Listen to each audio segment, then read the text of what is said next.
গোটা বাংলাদেশের সকল দাওয়াত ও তাবলীগের সাথীদের দাবি এবং সকল ওলামায়ে কেরামের দাবি, ছাত্র শিক্ষকদের দাবি, যারা সাতপন্থী তারা বিগত 17 তারিখ দিবাগত গভীর রাতে নামাজরত এবং নিরীহ নিরস্ত্র মানুষের উপরে যে হত্যাযজ্ঞ চালিয়েছে, তারা কখনোই আর নিজেদেরকে তাবলীগী বলে পরিচয় দিতে পারে না।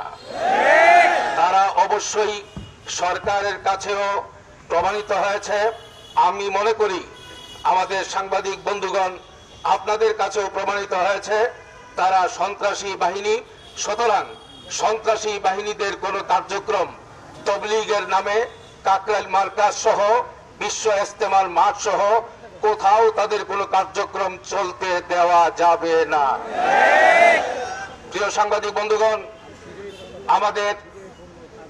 আমি দুঃখের সঙ্গে বলতে হয় যে যারা সরাসরি হত্যাকাণ্ডের সাথে জড়িত ছিল, আমাদের 3 জন শুরাই নিজামের ভাই মূল স্পটেই যারা শাহাদত বরণ করেছেন, তাদের হত্যাকাণ্ডের সঙ্গে যারা জড়িত ছিল তাদের মূল হুতাদের প্রায় কাউকেই ধরা হয় নাই, শুধু মুআজ বিন নূর ছাড়া।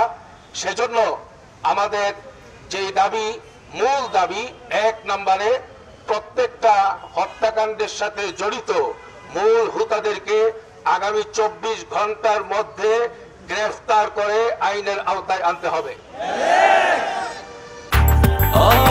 ব্রেকফাস্ট, টিফিন কিংবা স্ন্যাক টাইমে মজাদার আয়োজন মানে অল টাইম ব্রেড। নাম্বার 2 আমাদের তাবলীগের মার্কাজ কাকরাইল মার্কাজ। এই কাকরাইল মার্কাজে আমাদের শুরাই নিজামের কার্যক্রম পরিচালিত আছে।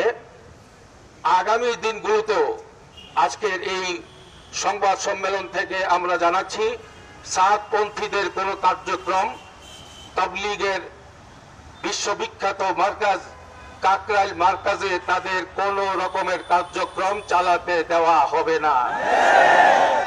সেই বিষয়ে আমরা সরকারের সর্বাত্মক সহযোগিতা চাই এবং সেই জন্য আমরা সরকারকে জানাচ্ছি, আপনাদের মাধ্যমে দেশবাসীকে জানাচ্ছি, আমাদের এই দাবি পূরণের জন্য আমাদের মুরব্বীরা একটি কর্মসূচির ঘোষণা দিয়েছেন।